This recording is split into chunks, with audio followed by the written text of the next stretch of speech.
and the Holocaust Education Podcast with the CEO and founder of Pickle Pals, Adam Mendeloshn, but also you are on the board of an organization that involves Holocaust education, correct? I am. Yeah, yeah.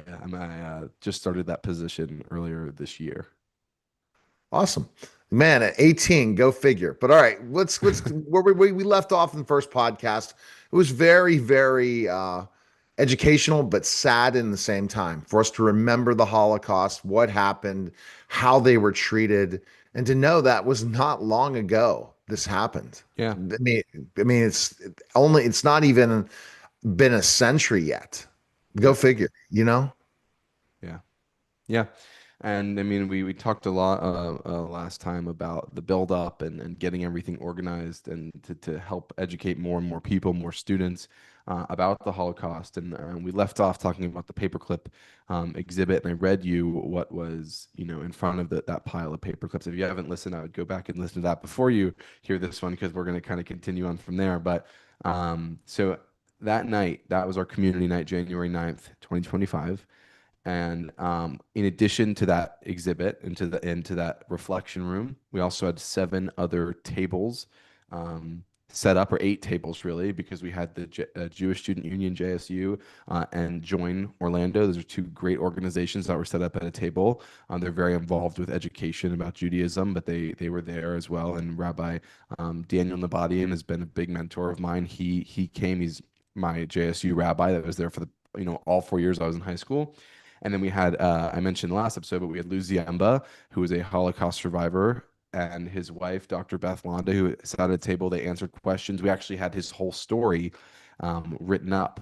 And so I'll send that over to you also. And if people want to read about that, feel free to reach out to me. I'm happy to send it out to anyone and everyone because it's a really sad but very incredible story. And to see where he is today and all that he went through in his life, it was amazing to have him answer questions and speak with people. And then we also had food. We had kosher food, kosher grill. It's the like one of the only kosher restaurants in all of Orlando actually came, and they brought 150 schnitzel sandwiches. They're my favorite, so I had to have good food, because people like good food, and so we cut those in half in 300 sandwiches for people, and they disappeared so fast. I mean, they were gone by the end of the night. And then we had the Holocaust Memorial and Resource Center of Central Florida. That's Mr. Stephen Pointer of Central Florida. I was communicating with them. They had a table at the event, and they talked about their role in Central Florida and how they're educating people and students at schools. And then we had Shalom Orlando. It used to be formerly known as the Jewish Community Center, JCC, but now it's Shalom Orlando. They came and had a table at the event. The Central Florida Pledge was there. It's a big organization in Central Florida where you sign this pledge to end hate. It was really amazing having them there and meeting everyone on that team. And then we also had students run a ADL, Anti-Defamation League table of Central Florida. So people teaching about the ADL, Anti-Defamation League, teaching about anti-Semitism, all of that. And then we also had our artifacts table that I mentioned in the last podcast with 25 real artifacts, or authentic artifacts from the Holocaust, right? That the star, the striped pajamas, everything that we talked about. And it was such an emotional night for so many people. I mean, you could feel like people coming together, and it was somber, but it was also very beautiful because we had, as I mentioned before, Democrats, Republicans all coming together, representatives from both sides of the political aisle coming together and coming to this community night and just showing their support. And I know, people argue and people fight, and it's a very divisive time, especially in America. But it gave me a lot of hope for the future, and it showed me that there's people behind all these political, personalities. Everybody is a human being, and most human beings want good and want peace, and it was just very great. So that community night was a big hit. And then Todd Cohen, the CEO of Hate Ends Now, the organization I was working with, actually made an appearance and showed up at the event. And he brought me a giant like painting, and it said, I never slow down. And there's a really fun picture. I'm gonna actually try and show you that picture while we're talking. But there was an amazing picture of me with Todd Cohen, and it was just it was incredible to see him actually come and be a part of of that night that I worked so hard for. It was truly, truly incredible.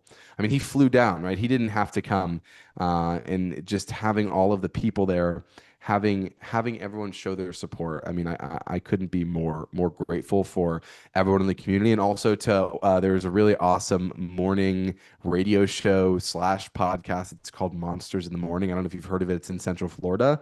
A really, really funny and fun environment, and they invited me onto their show, and I got to speak there to tell the community about it. So just overall, what I'm very grateful for is seeing the amount of people that gave me their support and just let me talk about something that was really important to me. Like that they nobody had to do that. They weren't being paid. They weren't being, compensated, and yet they still let me onto their show. People let me go on the news, and I don't know. I'm just very grateful for everybody. So I'm gonna try and share this picture now. I have it pulled up, if that's okay, really quickly. I'm ready. Um, Let me see right here. Share. So this is the picture with me, Todd Cohen, and Daniel Nabati and my rabbi. I can't go any slower is what it said. So he brought me that because it basically from the time the school year started in like September to that day in January, 4 months, I had 7 organizations there. I raised over $30,000 and got it done. And like more on like what I was talking about last time is if you want to do something, you can do it. I mean, this is one of my favorite pictures. Again, the hair is dramatically different now, but same person, and that's Mr. Todd Cohen on my left, but on the right side of the screen, and then the Rabbi Daniel Abadi, sorry, with the beard. Um, and then on top of that, we also had the Chabad of Greater Orlando show up. My Someone that's very important to me as well. Another very big mentor in my life, Rabbi Amram Hoffer, and his wife Esther. They both came and showed their support. So we had not only different political groups, we also had different like I wouldn't call them sects, but just different types of rabbis, like different types of. There's Chabad and there's different types of Judaism, and then they came together. Like everyone just came together, and that's basically why I was so impressed by that night. And it felt so good that night going home. Like I was out until I didn't sleep that whole week. I was working, I was planning, I was making sure everything went well. If someone needed something, if someone needs lunch, if one of the educators needed something, like just running around all week. And it all came together. And Friday, it was a very emotional day. It was the last day the cattle car was there and it finally left. And I remember I had cleaned up all the paper clips, which we still have. I'm getting that in a second. But I just laid there on the stage, like, wow, like this week was packed and it was so good. And I wanted to figure out the feeling that I got, not even from people knowing what I was doing, but just from doing it. Like, even just from going out and making the world a better place. It doesn't matter if I don't care. Like I didn't want to be on the news. I really don't like that whole like scene of like you look like a great person, or like like when someone goes and feeds someone that needs food and they take a picture with them and then post it online. It's like people that need reward. What are they? What are their actual intentions? I always question that when I talk to people, and there was media, and it was great, but I laid there and like that was my favorite moment was just laying on the stage after all the paper clips were cleaned up. And because imagine picking up a million paper clips and then just Yeah. laying there and just being so happy. So um I went home, and I was the next morning I woke up, it was Saturday, and I went on a walk, and I was talking to myself but also out loud, and I was like, I really hope, I'm a very at this time I wasn't as, spiritual religious, but I was talking, and I was like, I really hope you're proud of me. I was talking just outward to myself but also to God, or that's just how I connect. And I walked by a book, like one of those book donation things, one of the the book don't you can put a book in, take a book out. And I walk by it and I open it, like I look in it, and there's just a picture and it says The Boy Who Went to Heaven. And it was a brunette boy that is staring up at the sky. And I took a picture of it, and I have never forgotten that day since, and it motivates me every day. And some people will say it's coincidence, some people will say, divine intervention. It was the most rewarding thing, and the sunset was beautiful. Like it was just a great night. And from there on, I was like, this is my goal. Like I want to help educate people on the Holocaust, and this is my way of doing that. I'm doing my part. I've always grown up being able to, I like public speaking. I like talking, I like communicating with people, and this is the way I can best do that. So, um, I called Mr. Cohen and I said it was I mean it was the way we were reflecting on the whole week. It was incredible. And I said, how can I help more? And he said, well, would you like to be part of the board? And I was never expecting that, right? Like I'm an 18-year-old kid. I did one event. It was one of the biggest events they've ever had. I mean, they go to the Capitol, they go everywhere across the US and Canada. And like the amount of people that came and showed their support, it was incredible. And so I got the letter to join their board, and I remember opening and being like, "There's no way this is happening." And so I joined their board, and I said, "Okay, so what's our next step?" And he goes, "What do you mean?" I said, "Okay, so what are we gonna do now? Let's make it bigger, right? Like you don't have that much time. What are we gonna do?" So from that point forward, I made it my goal to have a permanent to build the second ever Hate Ends Now replica cattle car from the Holocaust and house it in Central Florida so it can go from school to school. And so ever since, since February, I've been going into research on how much it would cost, how I can work with the various Holocaust organizations in Central Florida, how I can work with the Holocaust Museum and Resource Center of Central Florida. And I've actively, till this day, I'm still working on it, and we're making very big progress. Wow. Um, yeah, and we're actually building the second one ever. This one actually is solar paneled. It's incredibly cheaper. It's all new, and it's all new. And I'm so excited. It's bigger. It just can educate so many more students because of the air conditioning this one has. Like just to make it suitable, because it's hard in the winter and the summers to put kids, like if it's too hot, too cold, like we really, had to figure something out. But I'm working very closely with Miss Stephanie Vanos, who's school board District 6 member of Orange County Public Schools. And we're communicating with the superintendent, Dr. Vasquez, and the chief commissions officer, chief executive officer, Mr. Scott Howitt. And I'm working with Mr. Stephen Pointer of the Holocaust Memorial Resource Center, and also Mr. Todd Cohen from Hayden's Out, and we're making this happen. And the craziest part is I've reached out to these elected officials that came to the event, and they're helping me get grants, whether they're state or federal, is still figuring all that out, but to raise the money because this cattle car is expensive. I mean, it's close to, I mean, to build it and to have the educators and maintenance for you, it's close to $500,000. And so it sounds like a lot, but when you have grants meant for Holocaust education, this and the number of students this educates and it engages and it impacts the community, I'm working very hard to bring this to reality.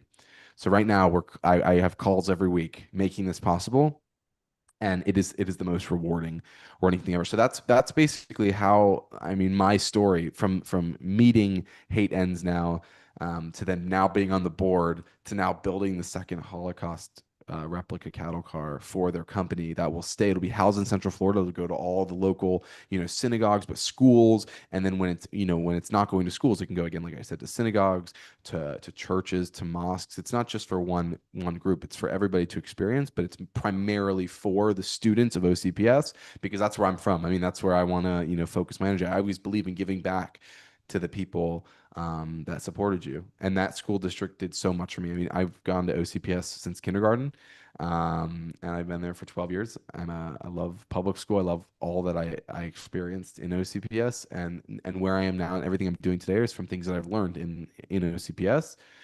So I really believe heavily in giving back, and this is my way of doing that. I think it's fantastic. It's unbelievable what you've accomplished just in this alone, and you have more to accomplish later. It's like this Yeah. is something that, when you grow your other businesses, is going to be big, one of your biggest philanthropic ventures, it sounds like. Yeah. My goal, yeah, with Pickle Pals and with all the work that I do is to make enough money so I can give to things like this, to things that are very important to me. I mean, it's impossible to give to everything, and that unfortunately I learned that a couple years ago. That broke my heart. You can't actually do everything, and also the more that you do, the less you're actually doing everything. So that's a very big important thing I learned my senior year, and that's actually why I'm living in Israel. Is the more that you do, actually it takes energy, and you can't fill every cup, or you fill cups less than others. So you have to think, always make sure that you're giving yourself time to refill, because I looked at myself before I came to Israel like a cup with a hole at the bottom. I think I've mentioned this, in like when I would pour and all that energy and time for myself, I'd pour in, it would just drain out the bottom. But ever since being here in Jerusalem and going to school and learning and being able to work on myself, now my cup, by the time I get back to Florida, is going to be overflowing, and I'm going to be supporting people that way rather than draining myself. So I would give that advice to people also, is make sure you're always taking time for yourself, because if you're not your best self, you can't help anyone else. That's true. And you learned Yeah. that from coming out here. A That hundred sounds percent. like. I mean, there's a reason they tell you to put your mask on the airplane before you put on someone else's. It's not just because, I'm more important, but I can't help as many people if I'm not my best self. And being here has really opened my eyes to that perspective. All right. Well, the information which website do you want to send people to all the time? So, yeah. So I believe it is hateendsnow.org. Let me just double check that really quickly. I apologize. I should have that pulled up. I don't remember if it's .com or .org. I'm And sure probably. it is hateendsnow.org. I was correct. I Yes, it's apologize. .org. I had a feeling anything education, anything foundations org. And I Yes. wonder what they do. That would be an SEO question I have to find out. I'll ask AI. All right, appreciate it. That was the special simulcast of the Neil Haley Show. And